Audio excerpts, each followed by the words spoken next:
Whenever I go to Washington and visit the Lincoln Memorial, I'm always struck by the image of parents with small children reading them the second inaugural. For parents to read this to children, I find deeply moving, and it's, I think, a tribute to Lincoln that he said it, and it's a tribute to us as a people that we regard this as a really important part of our national heritage. Welcome to the Miller Center Forum. I'm George Gillum. Michael Burlingame is the author of Abraham Lincoln, A Life. This book, it's 2 volumes. It really should be 4 volumes. It weighs about 65 pounds. If you drop it on your toe, the consequences will be very painful. These 2 volumes contain 1,976 pages, including 318 pages of endnotes, and importantly to people who like to do research, an excellent index at the end of each volume. It's broken up into 36 chapters, each of which has subheadings. So it's free of academic jargon, it's wonderfully written, very accessible. Listen to what Publishers Weekly says about Michael Burlingame. A distinguished scholar who probably knows more about Abraham Lincoln and his times than anyone else alive. Burlingame has devoted the last quarter century to editing 11 books on the Lincoln primary sources, including the writings of the president's secretaries, John Hay, John Nicolay, and William Stoddard. Now Burlingame has produced the most meticulously researched Lincoln biography ever written. This book supplants Sandburg and supersedes all other biographies. Future Lincoln books cannot be written without it, and from no other book can a general reader learn so much about Abraham Lincoln. It's the essential title for the Lincoln Bicentennial. Professor Burlingame did his undergraduate work at Princeton and his graduate work at Johns Hopkins, where he was David Herbert Donnell's protege. He taught for 33 years at Connecticut College, where he was the Sadowski Professor of History. In 2009, he accepted appointment to the Chancellor Naomi B. Lynn Distinguished Chair in Lincoln Studies at the University of Illinois, Springfield. Most recently, it's been announced that he has been awarded probably the most prestigious award in our profession, the Lincoln Prize. It's an honor and pleasure to welcome Michael Burlingame.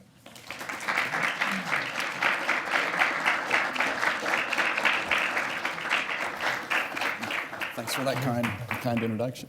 Well, thank you very much for that very kind introduction. I would just like to add a clarification. I was a student of David Donald's, and I was one of those rare students who was both a student of his at Princeton when he was there for 2 years in the early 60s, and then at Johns Hopkins, where he went after my sophomore year. And there are only, how many of us are there? 3? Michael Holt, Bill Cooper, and I think, were the only ones who studied with Professor Donald at Princeton and then went to Hopkins. And I thought I would, before I begin my formal remarks, tell you a little bit about how I became a Lincoln Scholar. It's largely because of David Donald. I was a freshman in his Civil War course at Princeton, and he was a mesmerizing lecturer and a brilliant small class discussion group leader. He took me under his wing. He made me his research assistant when I was a sophomore. And if he had been a medievalist, I would probably be writing about the Middle Ages today. And it's an honor and a pleasure to be here with such fine scholars as Mike Holt and such fine Lincoln students as William Lee Miller. William Lee Miller has written 2 very fine volumes on Lincoln. His first one was called Lincoln's Virtues, which dealt with a pre-presidential Lincoln. And then he told me he was working on a follow-up sequel on the presidency, and I told him he ought to call it Lincoln's Vices.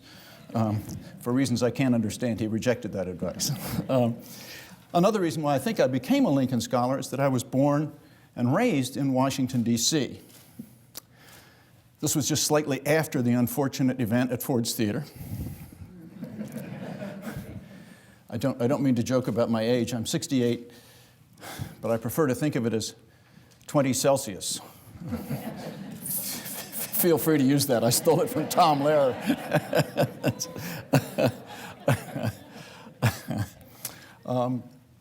Anyhow, a question that may be on your mind is, what in the world justifies the publication of a 2,000-page biography of Lincoln in the year of our Lord 2009? Hasn't everything, by the way, I've been living in New England for the past 40 years or so, and sportscasters and sports writers regularly refer to something, as you baseball fans know, as the Green Monster, and that's the left field wall in Fenway Park. But I like to think they're actually plugging my book. So what justifies this new study of Lincoln? Well, a question that may be on your mind is hasn't everything important about Lincoln already been uncovered and unearthed and published and made available? And I must say that when I began my first book, began research about 25 years ago, I assumed that everything important that Lincoln had ever said or had been said about him or his administration had long since been unearthed and published in book form or article form. And therefore, I wouldn't have to go schlepping around the country, poring over unpublished manuscript collections and public records and old newspapers and the like. And I could stay in New London, Connecticut, where I was then teaching, and write a new interpretation of Lincoln based on familiar materials, but wouldn't have anything new factually to add to the corpus of information already available. And so I drafted the book, which was called The Inner World of Abraham Lincoln. It's a series of psychological essays about his relations with his parents and his wife and his children. And I wanted to call it Shrinkin' Lincoln, but my publisher wouldn't let me. So I drafted it based on published sources in book and article form. But then I thought I really ought to do some original research. And so I went to Brown University, which is about an hour away from New London, where I was then based. And on the very first day, I was at Brown. Indeed, in the very first hour I was at the John Hay Library, I discovered a tremendous cache of new information about Lincoln, brand new factual information. I was just astounded. I had a really sophisticated research design. I went to the card catalog. Some of you, I think, are old enough to remember what a card catalog is. And I went to the drawer marked L. How's that for sophisticated? And I pulled it out and started to flip through the little file cards. And then I found summary after summary after summary of descriptions of interviews that had been conducted by Lincoln's personal secretary in the White House, John Nicolay, with people who had known Lincoln well. This was 10 years after the assassination. And I was just amazed.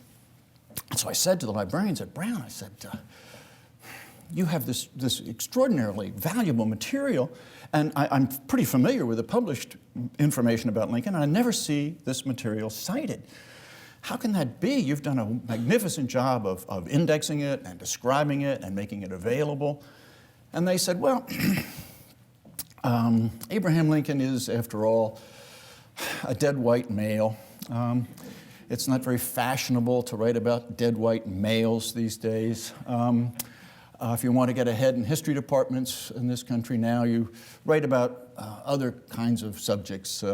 For example, homosexuality among 19th century Chinese pirates, cultural hegemony and the corset panic of 1921. I'm not making these up. These are real topics. And I said, well, what can I tell you? I'm interested in Abraham Lincoln, so I'm going to pursue him. So I published those interviews as an oral history of Abraham Lincoln.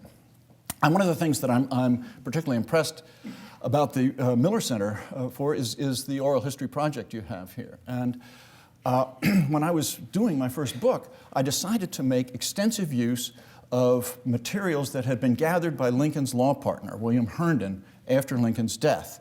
He went out and interviewed and corresponded with scores of people who had known Lincoln as early as his Kentucky years and into his presidency.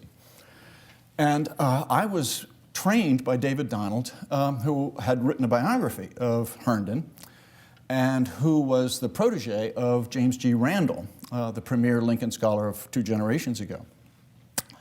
And Randall had made the Herndon archive of interviews and statements and letters off limits to historians. He argued in an essay that appeared as part of one of his books on Lincoln the President, he argued that this Herndon archive was untrustworthy, that these people were old-timers drooling on their walkers and making up stories out of whole cloth, and their memories were playing tricks on them, and so you couldn't use their material. And so I decided I should at least look at these Herndon materials, and I found them very convincing. these interviews seem to me to be sources that historians shouldn't ignore, and that Herndon didn't seem to be asking leading questions, and when he found a conflict between two informants, he would go back and interview each of them like a good lawyer. And so I thought, well, I'm going to go ahead and use these materials, and I thought I was going to get crucified by the reviewers for using these tainted materials. But I argued in my book that while this archive has been regarded as a kind of nuclear waste dump, in fact, it's a gold mine. And one of the reasons that I didn't get crucified is because of the oral history movement. The movement to use reminiscent materials based on interviews about famous people had been underway for a while, and therefore my flank was covered, and I'm grateful for that. So after I discovered these interviews at Brown, I thought to myself, and these interviews, by the way, had been accumulated by Nicolay, Lincoln's principal White House secretary, because he and his fellow White House secretary, John Hay, were writing a 10-volume, mind you. Mine's only 2, 4, if you really bound it properly. I kept telling my publisher that, come on, now Nicolay and Hay did 10 volumes. And then they decided not to use the interviews that they had conducted because they had been granted exclusive access to the Lincoln papers. And historians prefer to use contemporary documents rather than reminiscences written 10 or 20 or 30 years after the event. And that's legitimate. Memory does play tricks on people, and reminiscences can be a somewhat inaccurate reflection of what happened in the past. As Mark Twain once said, the older I get, the more vividly I remember things that never happened. But if you use reminiscent material in conjunction with contemporary material, it can be extremely valuable. So I thought this early biography, these early biographers went out and conducted interviews, and I bet that some of the other early biographers conducted interviews, and their publishers told them to condense their book, compact that snowball, trim and trim. My publisher was merciless, getting me down to 2,000 pages.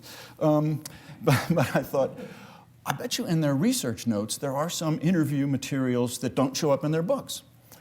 And so I went out to Meadville, Pennsylvania, where Allegheny College is located. And Ida Tarbell, the great muckraking journalist of the late 19th and early 20th century, Ida Tarbell had donated her papers, and she had done a 2-volume biography of Lincoln that appeared in 1900. And so I went out I spent a month in Meadville one week. It's a pretty dreary town. But the librarians couldn't have been more helpful. And there was this tremendous cache of interview material that doesn't show up in her book. Some of it does, but most of it doesn't. So I said to the librarian, I can't believe it. This is such useful material, and nobody cites it. She says, well, we're a little off the beaten track. And you're the first person to spend more than a day in this material, and I've been here for 30 years. So I thought, well. And so I went to look at the research notes of other historians, which were in Chicago or in New York or elsewhere, and found a great deal of new material. But then I thought to myself, I don't want to look just at the manuscripts of historians and biographers writing after the event. I'll look at manuscripts of Lincoln's contemporaries. And in those manuscripts, I found a great deal of new material, and it's tedious work. An awful lot of historical research is tedious. For example, in a manuscript collection, you're looking not just for letters by Lincoln, although most of which have been published, and you're not looking necessarily for letters to Lincoln. Those are all easily collected at the Library of Congress. What you're looking for is letters about Lincoln. Somebody who went to the White House, spoke with him, and then wrote to his wife or his law partner or whatever, and said, I spoke to the president today, this is what he said, this is how he looked. Letters like that you have to pan for. It's like panning for gold. You have to have a lot of gravel pass through your screen before you find nuggets. But you will find nuggets. And as I was telling George earlier, I sometimes identify myself with Samuel Johnson's definition of a lexicographer. He called lexicographers harmless drudges, doing all this work in manuscripts. But I found a great deal of new material this way, and I've incorporated it into this book. And then newspapers. I discovered that newspapers are a vastly underutilized source of new information about Lincoln. Now, most people who write about Lincoln and his administration consult New York newspapers, which is perfectly understandable because New York newspapers had the biggest budgets and therefore the biggest staffs and therefore the most comprehensive coverage of Lincoln during the Civil War. But imagine, if you will, that you were an Ohio senator or congressman or general, and you go to the White House and you speak with the president. When you come out, to whom do you share the information that you've just gathered?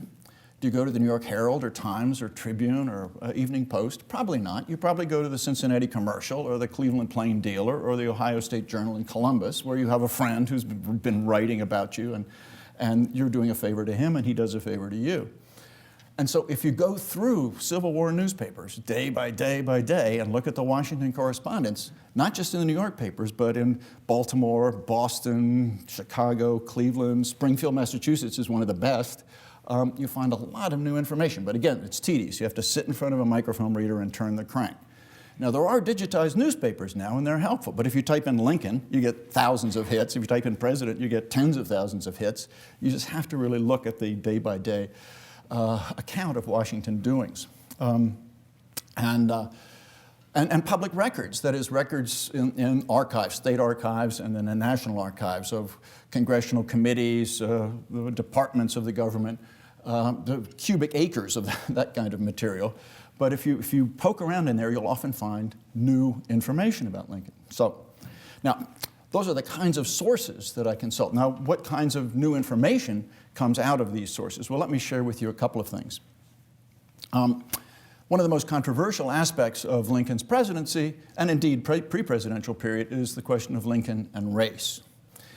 And almost everybody who writes about Lincoln and race quotes a speech that Frederick Douglass, the great leader of the black community in that period, Frederick Douglass gave in 1876, 11 years after Lincoln's death. And in that well-known speech, Frederick Douglass says, among other things, Abraham Lincoln was preeminently the white man's president. Preeminently the white man's president. Well, I was looking through the Frederick Douglass papers at the Library of Congress and discovered a speech in his own handwriting in which he said, this is June 1st, 1865, 6 weeks after Lincoln's death, he says, Abraham Lincoln was emphatically the black man's president. And that phrase leapt off the page at me, and I said, I couldn't believe it. How could I have missed this speech? So I went to the 5-volume edition of Douglass's speeches that had been published by the Yale University Press relatively recently, and consulted it to see how I could have missed this. So I flipped through volume 3 to the June 1865, and the speech wasn't there. I couldn't believe it. So I wrote to the folks at Yale and asked, how is it that the speech got omitted? No response. So I wrote them. I called them then, and no response. Left a message, no response. Well, those of us who went to Princeton aren't surprised that Yale would conduct itself in this fashion, but you know, what can I tell you? So it's a fascinating speech. He goes on to say that Abraham Lincoln was the first American president to rise above the prejudice of his time and his country by inviting me, that is Frederick Douglass, to the White House to consult on public affairs, which Lincoln did twice. Lincoln was saying to the country, I am the president of the black people as well as the white people, and I mean to honor their rights as men and citizens. And I thought, well, this is a truly remarkable speech, and it gives a whole new perspective on Lincoln and race. And then I ran into another speech that wasn't dated, but pretty clearly from internal evidence Frederick Douglass gave in December of 1865, in which Frederick Douglass says that that Lincoln was a truly remarkable fellow, and one of the most remarkable statements he ever made was in his second inaugural address. Now, when we think of the second inaugural, we usually think of the final paragraph, the one about with malice toward none, with charity for all, and the like. But Frederick Douglass said that that is not the most remarkable passage in that remarkable speech. The preceding paragraph is even more noteworthy. And in that paragraph, Lincoln deals with a question that had been on his mind for some time, namely, why is the Civil War so long and so bloody? Why have so many men been killed? Why have so many widows and orphans been created? And it was an understandable question for him to be pondering, because the American Civil War saw 620,000 men killed. That's as many as who died in all the other wars in American history combined up through Korea. So if you take all the deaths in the Revolutionary War, the War of 1812, the Mexican War, the Spanish-American War, World War I, World War II, and Korea, and add them up, you get that same figure. And of course, on a population base, 1/10 the size of today's country. So it would be 6 million by modern standards. So, so Lincoln is pondering, why is it that the Lord allows this to happen? And he writes a private memo to himself. Lincoln liked to clarify his thinking by writing out thoughts and to help clarify his thinking. And he writes something called the Meditation on the Divine Will. We're not exactly sure when that was written, but during the war sometime, maybe 62, maybe 64. And in it he says, the will of God prevails. And then he goes on to say, God could have stopped this war before it began. He could have stopped it at any point he wishes to stop it, but it goes on and on and on. And I don't understand. What's God's purpose? What's on his mind? Well, in his second inaugural address, Lincoln answers that question. And Frederick Douglass quotes the remarkable paragraph where Lincoln says, the Almighty has his own purposes. And then Lincoln quotes from the Gospel according to St. Matthew, a statement of Jesus. Woe unto the world because of offenses. For it must needs be that offenses come. But woe unto that man by whom the offense cometh. And Lincoln comments on that by saying, if we shall suppose that American slavery is one of those woes which in the providence of God must needs come, but which he now wills to remove.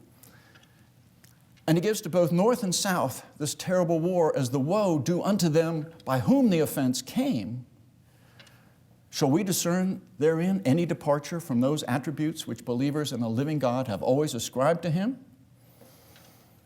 Fondly do we hope, fervently do we pray, that this mighty scourge of war may speedily pass away. But if God wills that it continue until every drop of blood drawn with the lash shall be paid by another drawn by the sword, until all the wealth piled by the bondman's 250 years of unrequited toil shall be sunk. We must say, as was said 3,000 years ago, the judgments of the Lord are true and righteous altogether. Well, this is a remarkable statement, that the Civil War is going to last as long as the scales are not even, and only when an amount of white property equivalent to all the back wages of slaves that have not been paid for 250 years shall be destroyed, and until all the blood drawn by the overseer's lash and the master's lash and the like shall be compensated by white blood shed. And then and only then will the war end. Well, this is a remarkable thing for a president to say.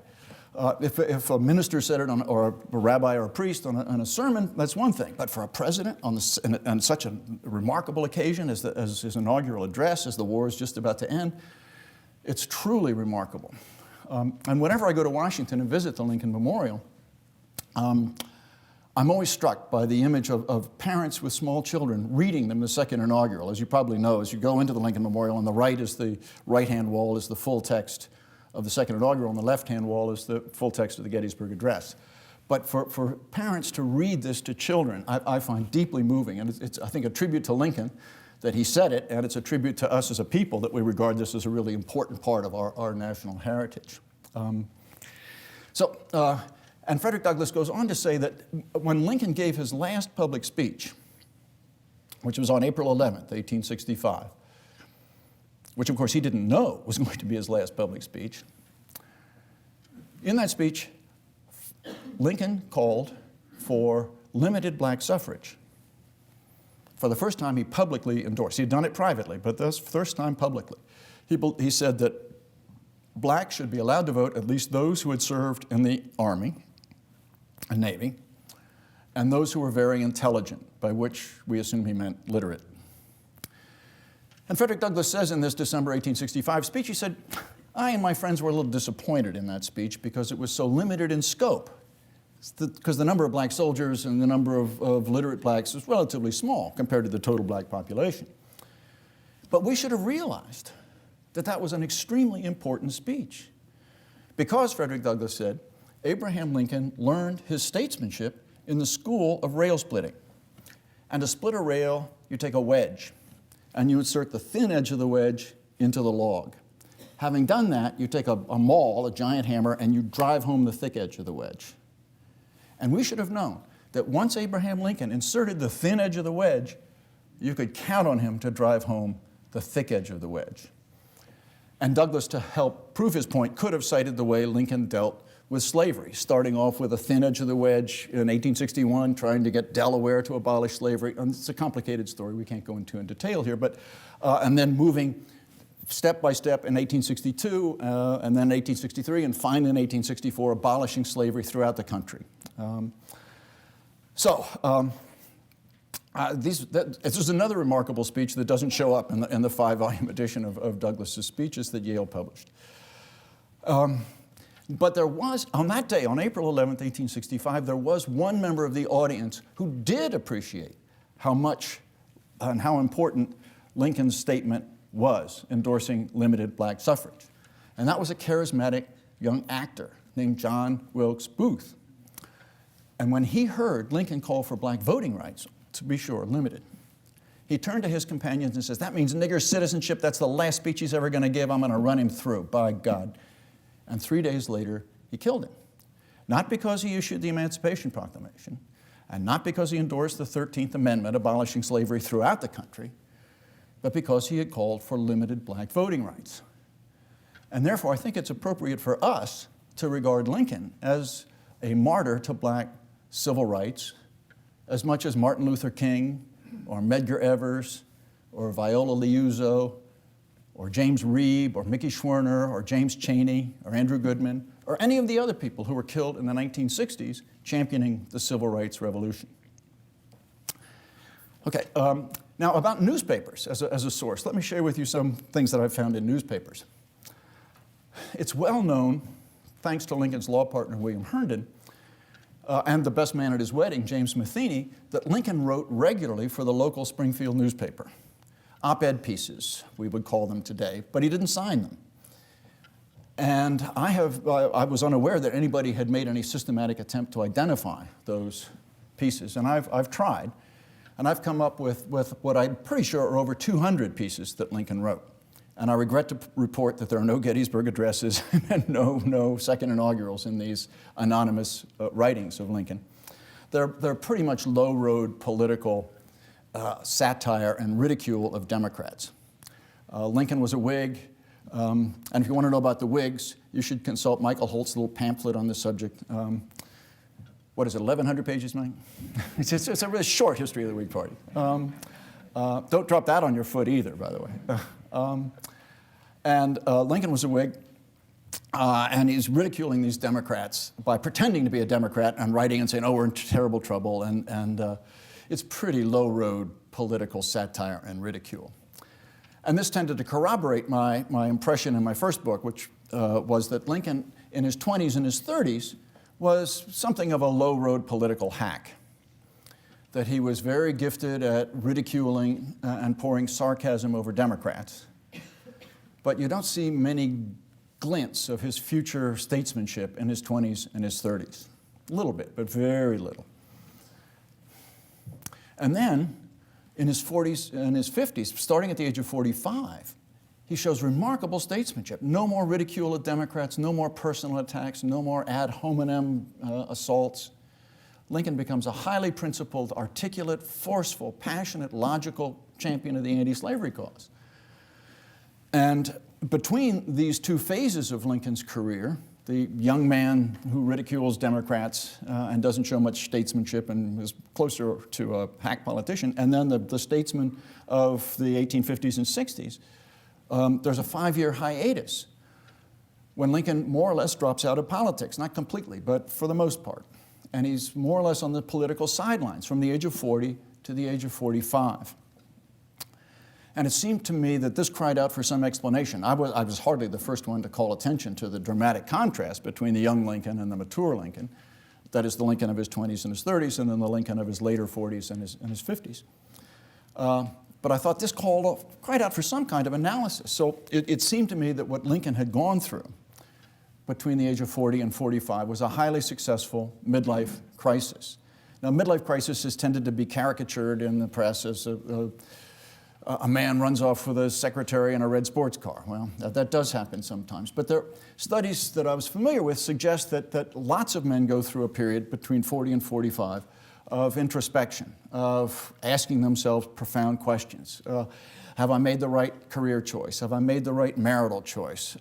Have I devoted too much attention and time and energy to the collective rather than developing my own unique capabilities? And there are lots of other similar questions. And out of that rather troubled introspection can come tremendous psychological growth. Doesn't always happen, and it's hard to know why somebody does grow and somebody doesn't in passing through this period of introspection. But it seemed to me Lincoln was a classic example of somebody who grows tremendously as a result of this period of midlife crisis. The kind of psychological wholeness that he developed and rootedness in that period served him very well as president. Because of this, the psychological maturity of Lincoln seemed to me to be the essence, the foundation of his statesmanship. And without that statesmanship, the North probably would not have won the war. So this psychological maturity manifests itself in a number of ways. And I'd like to close my formal remarks by illustrating one of those qualities that I think is the hallmark of all psychologically mature people. And that is an ability to overcome the petty tyranny of one's own ego. Now, we all have needy egos, and it's particularly true of people in show business and politics. Politics, as you may have heard, is sometimes referred to as show business for ugly people. I don't vouch for that, but you may have heard it. And Lincoln was able, to a dramatic extent, to overcome the tyranny of his own ego, to suppress that in the service of the greater good, of winning the war and abolishing slavery. And one of the best illustrations, one of the documents that best illustrates this quality of Lincoln is a letter that he wrote to a young Union captain in the middle of the Civil War. He took time from his busy schedule in October 1863 to offer this wise paternal advice to a young Union captain who had been squabbling with his superior officers. And in this letter, Lincoln quotes from Shakespeare, one of his favorite authors, and he quotes from Hamlet, one of his favorite plays. And he quotes from Polonius' speech to Laertes, the one that contains such chestnuts as to thine own self be true, and neither a borrower nor a lender be. But Lincoln decides to quote from another passage of that. So he says to this young Union captain, the advice of a father to a son, and then he quotes Polonius' speech to Laertes, beware of entrance to a quarrel, but being in, bear it that the opposed may beware of thee. Lincoln says that advice is good, and yet not the best. Quarrel not at all. No man determined to make the most of himself can spare time for personal contention. Still less can he afford to take all the consequences, including the vitiating of his temper and the loss of self-control. Yield greater things to which you can show no more than an equal claim, and lesser things, though clearly your own. Better to give your path to a dog than be bitten by him in contesting for the right. Even killing the dog would not cure the bite. I thank you for your attention.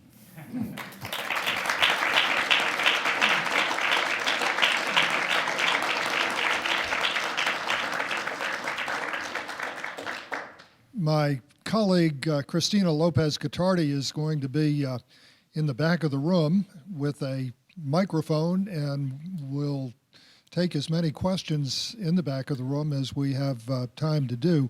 I don't want to embarrass anybody or put anybody on the spot, but I certainly hope that Michael Holt and William Lee Miller, two outstanding scholars of Lincoln and their times, will bring out the best in Michael Burlingame by asking a perceptive question. Let me prime the pump, if I can, with a subject that's near and dear to the Miller Center. Several years ago, our director, former Governor Belials, convened a national commission on the war powers of the president. This was chaired by two former secretaries of state, a Republican and a Democrat, James Baker and Warren Christopher. And they did a comprehensive, searching examination of many questions dealing with the president's war power, including some of the civil liberties issues.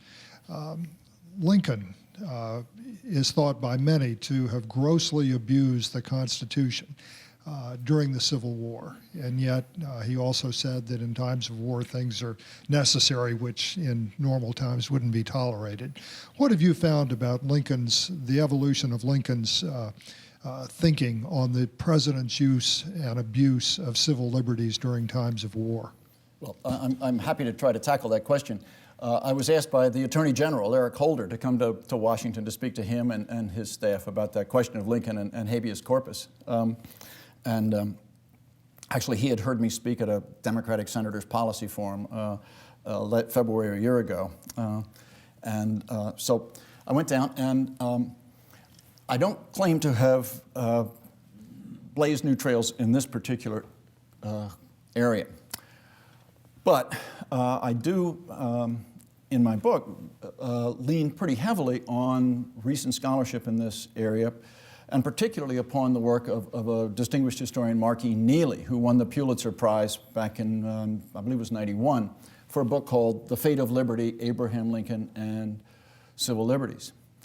And he examined this question of habeas corpus. And the whole habeas corpus question really can be divided into two subsections. First, does the president have the power unilaterally to suspend the privilege of the writ of habeas corpus during wartime?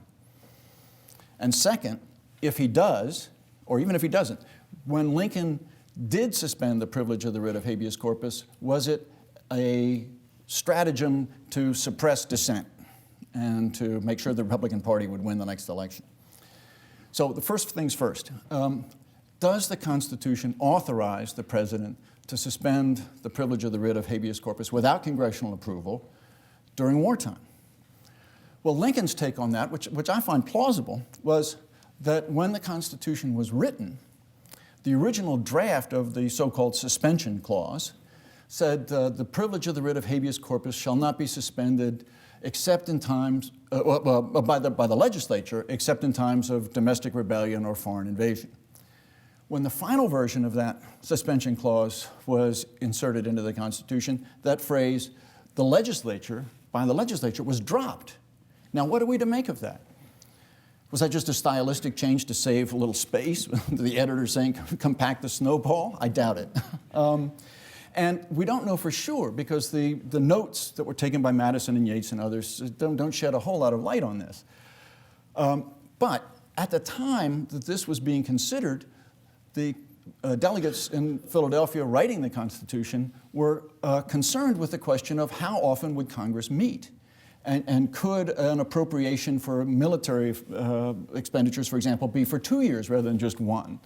And should the Congress be expected to meet every year? Or given the relatively primitive communications and transportation of the late 18th century, is that unreasonable? So clearly they were thinking that Congress is going to be out of session for long stretches of time. And during those long stretches of time, a domestic rebellion may take place, or a foreign invasion may take place. Now, clearly, the framers wanted that tool, the suspension of the privilege of the writ of habeas corpus, to be used to help repel a foreign invasion or a domestic rebellion, a foreign invasion. And if Congress isn't in session, and let's say the rebellion or the foreign invasion threatens the Capitol and the Congress can't assemble, which was the case in the early stages of the Civil War, then somebody has to use this tool. And who but the president? The president is supposedly on duty. He doesn't adjourn for months on end. And so it seemed reasonable to Lincoln, and it seems reasonable to me that that's what the framers had in mind, that the president would have that power. Now, did Lincoln abuse that power? Now, Mark Neely, whose book I mentioned earlier, went through the records in the National Archives to deal with the question of who was arrested and on what charges. Because these people who were arrested without charges were, many of them, eventually tried. And it turns out that the kinds of offenses for which they were tried were not political dissent, criticism of the administration, and the like, but were military or quasi-military offenses, selling liquor to soldiers, conveying goods to the Confederacy, acting as a courier to the Confederacy. All kinds of similar offenses, which are, as I say, either military or quasi-military, and most of them were in the area where the war was actually being fought. Here in Virginia, Kentucky, and elsewhere where battles tended to rage. And it was in those areas where people were detained because there was real danger. And that the remarkable thing about the Lincoln administration and the suppression of civil liberties is not how much was done during the Civil War, but how little. There were occasional episodes like the arrest of Clement Vallandigham, an outspoken critic of the administration.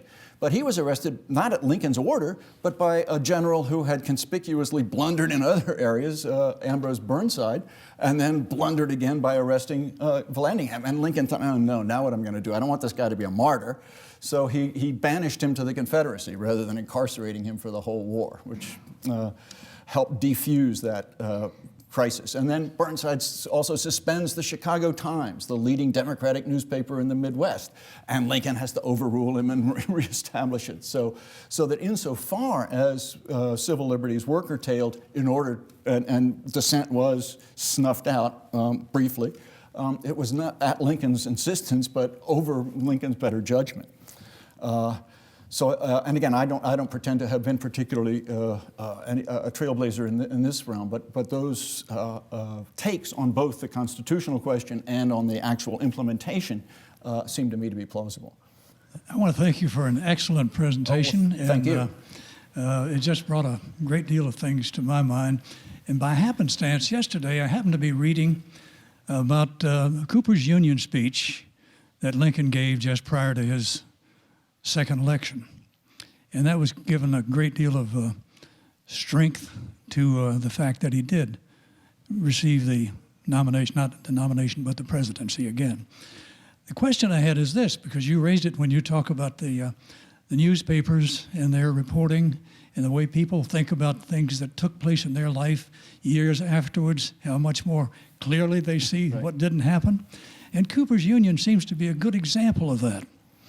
The fact that there seems to be discrepancy in the newspapers about the weather that day, whether or not it was raining or snowing, the attendance at Cooper's Union, whether they had a full house or no house, or a small house.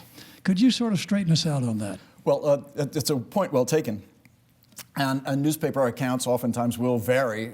People reporting on the same event that takes place, an important one, like the Cooper Union speech in 1860. I finesse that by using language which is sufficiently ambiguous so that I don't have to deal with that. But people who really want to get the nitty-gritty detail have a hard time nailing it down because of the conflicting evidence. So in my treatment of it, I tend to de-emphasize the details lest I be caught up in somebody saying, oh, no, wait, actually, there was snow, or there wasn't. So I said, the weather was bad, something to that effect. Here's Bill Miller, the author of those two really fine Lincoln books, Lincoln's Virtues and Lincoln's Vice. I mean, Lincoln, The Duty of a Statesman. Lincoln's Vices, yeah. Right. Well, I admire everything that Michael has said, and he knows everything about Lincoln. And what would he talk about when he's got 40 minutes or whatever it is? And the fact that he featured the second inaugural, and in the second inaugural, the next to last paragraph is exactly where my work on Lincoln began. I've tried to see as he cited it, I think in his case from memory, to see if I could do the same with Fondly Do We Hope. I think I got a couple of things reversed, actually. And then when he got to the point about Lincoln's ego and used a letter to express that, he did the James Cutts letter, I thought he might do the letter to the actor, Hassert, James Hassert, And Michael, you can tell that story better than I, and have the crucial sentence, maybe even in your memory, the crucial sentence that Lincoln wrote in that exchange with the. Well, the letter to Hackett I don't have that memorized. And let's see if I can get this index. Between us, we can work it out. Well, Lincoln had gone to a performance that of Hamlet that Hackett participated in, and Lincoln then wrote a letter praising his acting and suggesting that Lincoln thought that Claudius's speech, his soliloquy, "Oh, my offense is rank." King Claudius, who had killed Hamlet's father and married Hamlet's mother, and Hamlet's supposed to kill him for revenge. King Claudius has this soliloquy, "Oh, my offense is rank," where his conscience is tormenting him, and Hamlet overhears it and was going to kill him but couldn't at that point. So Lincoln writes to Hackett and says, "I think that speech, 'Oh, my offense is rank,' is the best thing in the play. It's even better than Hamlet's 'To be or not to be.'" And this became a campaign issue in 1864, believe it or not, because Hackett was indiscreet enough to release this letter to the press. And the Democrats argued in 1864 that how can you vote for a man for president whose taste in Shakespearean soliloquies is so poor that he prefers "Oh, my offense is rank" to be or not to be? It's unheard of. But I think that's not the sentence that you're thinking No, of. I'm thinking about when Hackett, as you say, sent it out and had it reproduced, which is, he said private, but of course the press picked it up. Right. And the anti-Lincoln papers wrote sneering comments on, here's this man who thinks he can do everything. He even thinks he can be a Shakespeare critic, and it was all very sort of contemptuous. And Hackett, embarrassed as he should have been, sent an apologetic letter to Lincoln. And Lincoln then wrote back the letter that I wish I had with me so I could read the crucial sentence from a text, saying, "Don't worry, give yourself no uneasiness about that. And it's a characteristic of what I've experienced in my life. I've experienced a great deal of ridicule without much harm, and a great deal of praise without much, not altogether free of ridicule.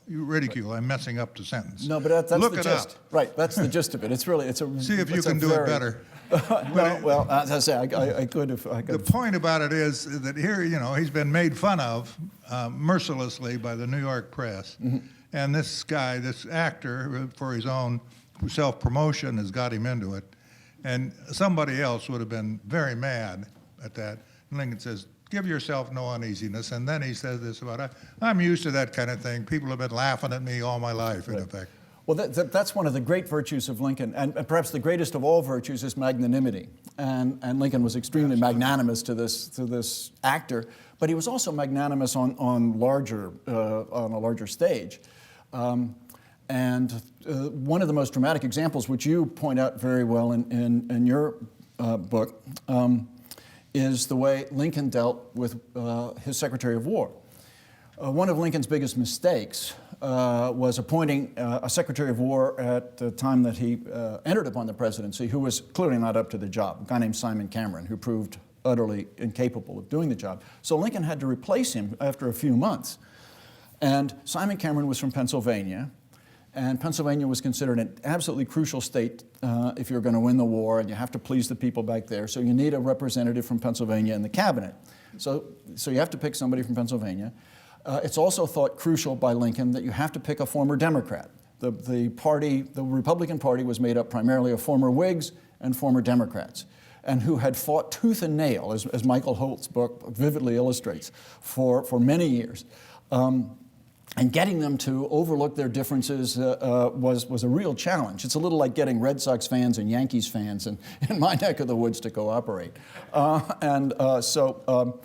So Lincoln had to appoint, as his new Secretary of War, a Pennsylvanian who was also a former Democrat. And he also had to pick somebody who was capable and competent. Well, those three criteria were hard to meet, and Lincoln chose Edwin Stanton to be his Secretary of War, and Stanton turned out to be a brilliant Secretary of War. But it took an incredible amount of magnanimity on Lincoln's part to do that, and Bill, your first volume is a brilliant chapter on this. that Stanton in 1855 had been the lead attorney on a very important patent case that was argued in Cincinnati. And Lincoln had been hired as kind of local talent because it was originally supposed to be in Chicago, but then it was transferred to Cincinnati.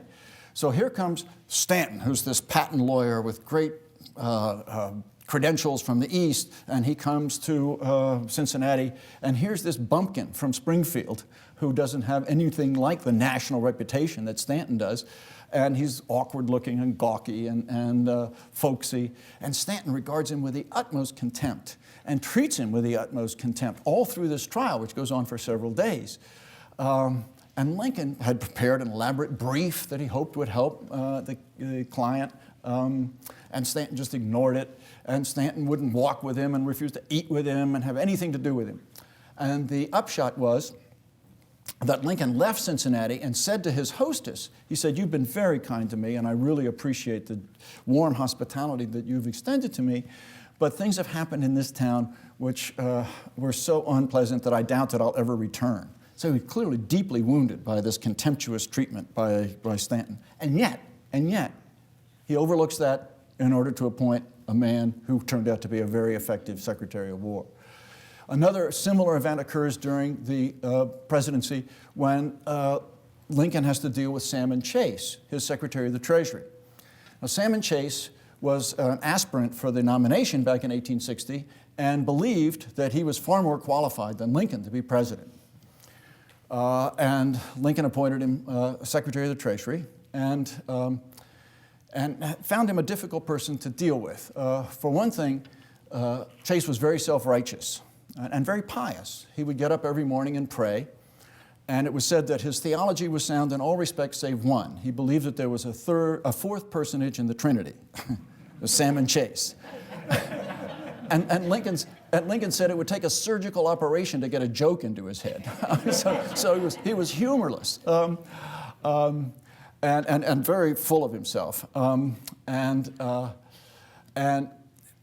He tried to dominate the administration, its policies and its appointments. And time and again, he would submit his resignation. "If you don't adopt this policy or appoint this fellow, I quit."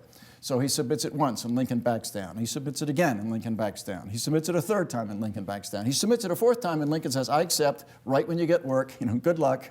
And Lincoln says, "I couldn't stand it." And one of his cabinet members thought that Chase was the only man that Lincoln really hated. And I think that there's some truth in that. And yet, so this was in '64, in June of '64. A few months later, the Chief Justice of the United States dies.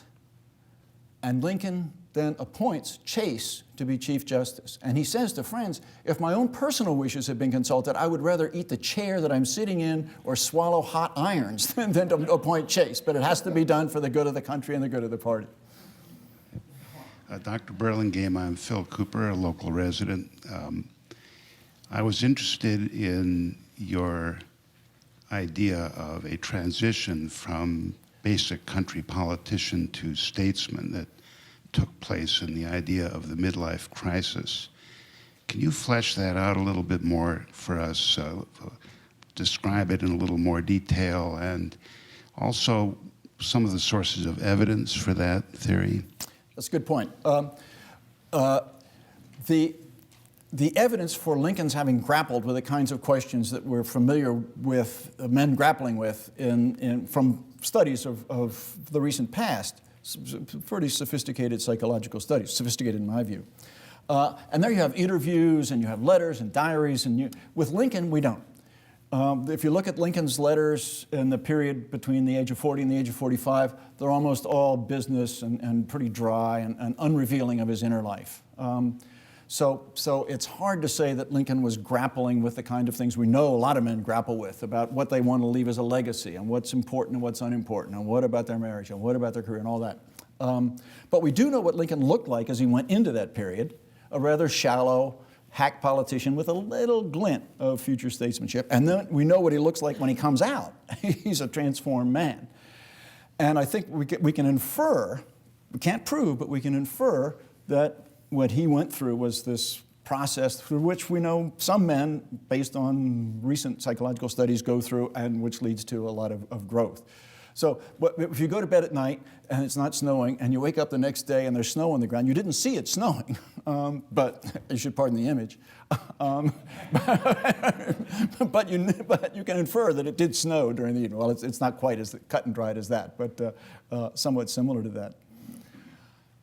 You haven't mentioned Lincoln's legal career that was very important to him in this period of this introspection. Right. How do we know that that didn't help him gain self-esteem, confidence in himself, so when he became interested in the slavery issue and the Kansas-Nebraska Act and all of that, when he became more vocal in politics, how do we know that legal career didn't give him the stature to do that?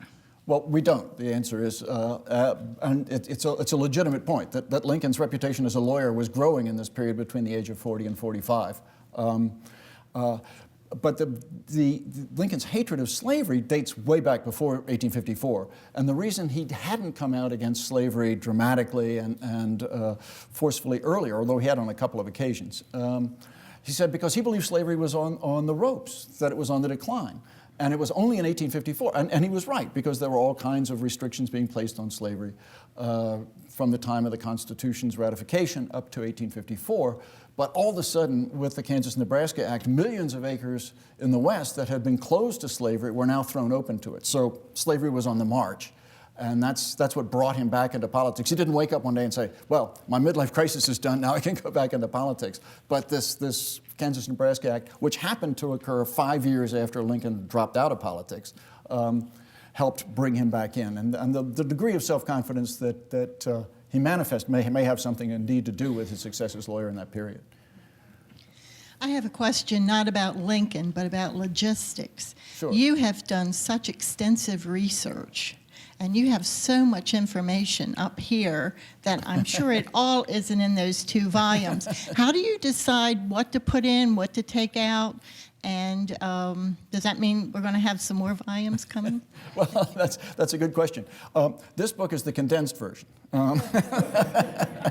Because my publisher was always saying, compact that snowball, trim it, and all that. But my publisher did agree to allow me to put online a longer version of this book with much fuller documentation, because they said, look, this book is so big now, you can't have the kind of footnotes that you have in the original version with an elaborate discussion of the secondary sources and the reliability of the people who are reminiscing and things like that. So at Knox College in Galesburg, Illinois, there's something called the Lincoln Studies Center, and they have very kindly put my original version with a full footnotes on. And also my publisher said, look, you quote too much material. You have to paraphrase it to make it more readable. And that was a good point.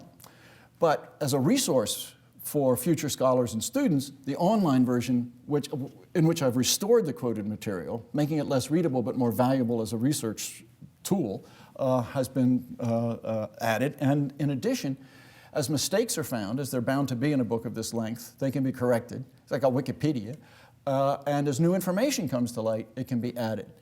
And a lot of authors wouldn't want to be bothered with that, because you write a book on one subject, then you write a book on another subject. But I have several Lincoln projects, the editorial projects of primary source materials that I want to do. And so my hand will still be in the Lincoln field for the foreseeable future.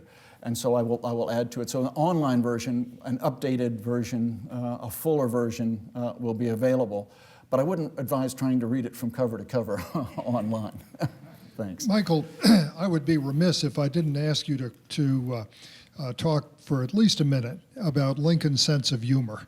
You collect a number of his jokes. I'm sure our audience would appreciate one of the better ones, and if it's too ribald, we can edit it out before the TV version of this goes out. I'm counting on you to do this.